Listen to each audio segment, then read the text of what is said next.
नमस्कार. श्री स्वामी समर्थ. जय जय स्वामी समर्थ. स्वामी म्हणतात, बाळा, आज तू हा संदेश शेवटपर्यंत ऐकावा अशी माझी इच्छा आहे. तू जर हा संदेश पूर्ण ऐकून घेतला तर भाग्यवान ठरशील. आपल्या जीवनात कधी कधी आपण काहीही न करताही लोक आपल्याला वाईट बनवून टाकतात. पण गोष्ट एवढीच असते की त्यांना हवं तसं तुम्ही वागत नाही, म्हणून ते आपली इमेज खराब करण्यात पूर्ण गुंतून जातात. आपली जवळचीच माणसं आपल्याशी तरेवाईकपणे वागतात. मग याचं मुळीच वाईट वाटून घेऊ नये आणि कधीही आपण परक्याकडून कसलीही अपेक्षा करू नये.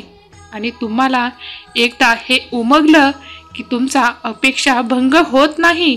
एखादा माणूस वेगळं काही करत असेल तर तो कामातून गेला असं लोकांना वाटतं, पण तो आपल्याला हवा तसा वागत नाही असं त्यांचं मत असतं. त्यांच्यानुसार ते आपलं जजमेंट ठरवत असतात. तुम्हालाही हा अनुभव येत असेल तर होय स्वामी आई अशी कमेंट करा आणि चॅनेलला सबस्क्राईब करायला विसरू नका. स्वामी आशीर्वाद सदैव तुमच्या सोबत राहील.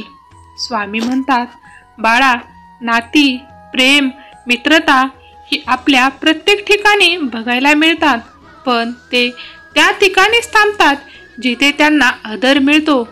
कित्येक वेळा ताप हा औषधाने नाही तर तब्येत कशी आहे अशी तुमची कोणी विचारलं तरी अर्धा भरा होऊन जातो. म्हणून आयुष्य कधीच कुणाला वाईट बोलू नका, कारण वाईट तुमच्यामध्ये पण आहे हे विसरू नका. आणि बोलणारं तोंड त्यांच्याजवळ आहे हे विचारात घ्या. तुम्ही जीवन किती जगलात यापेक्षा आयुष्य कसं जगलात हे जास्त महत्त्वाचं आहे. दिवस आणि तारखा नाही तर वर्तमानातील क्षणाचं महत्त्व आहे. तुम्हाला हे आयुष्य देवाने दिले आहे कशासाठी आणि तुम्ही काय करत आहात याचा विचार करून आयुष्य जगा. आयुष्य खूप सुंदर आहे. याची संधी परत तुम्हाला मिळणार नाही. तो एकदा गेला की मग गेले ते दिवस आणि राहिल्या त्या फक्त आठवणीच. ही वेळ आपल्यावर येते. म्हणून देवाने जे तुम्हाला दिले आहे त्यात समाधानी राहून आयुष्य आनंदात जगून घ्या. कधीच नुसतं राहणीमान चेहरा बघून एखाद्याचं स्टेटस ठरवू नका, कारण कपडे आणि चेहरा सगळंच सांगत नसतं. विचार पण माणसाला श्रेष्ठ बनवत असतात. कधी कुणाचा व्यवहार बघायचा असेल तर त्याला सन्मान द्या. गुण बघायचे असतील तर त्यासोबत वेळ घालवा. व कुणाची नियत बघायची असेल तर त्याला कर्ज द्या. आणि सवय बघायची असेल तर त्याला थोडासा वेगळा मोकळा वेळ द्या.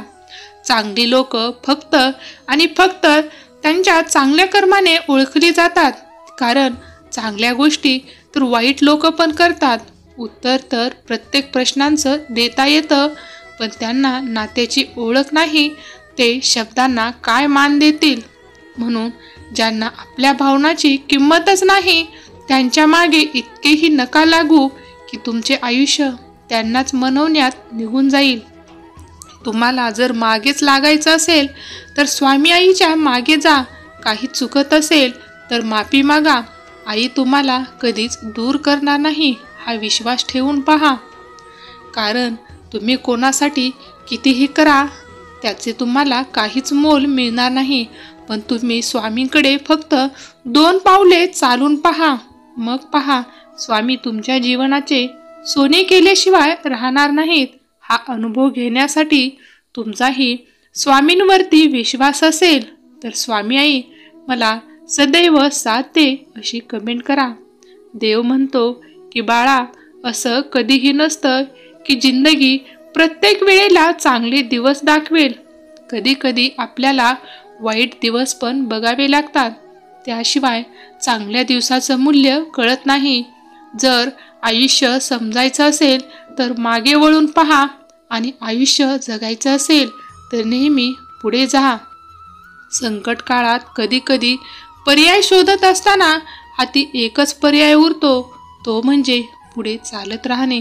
कारण थांबून प्रश्न सुटत जरी नसले तरी शेवटी प्रवाहाच्या बरोबर वाहत जाणे हे सहज साध्य असते, पण प्रवाहाच्या विरुद्ध वाहत जाणं आणि कोलमडून जरी पडलो तरी आपलं अस्तित्व टिकवणं हे खरं कठीण काम असतं.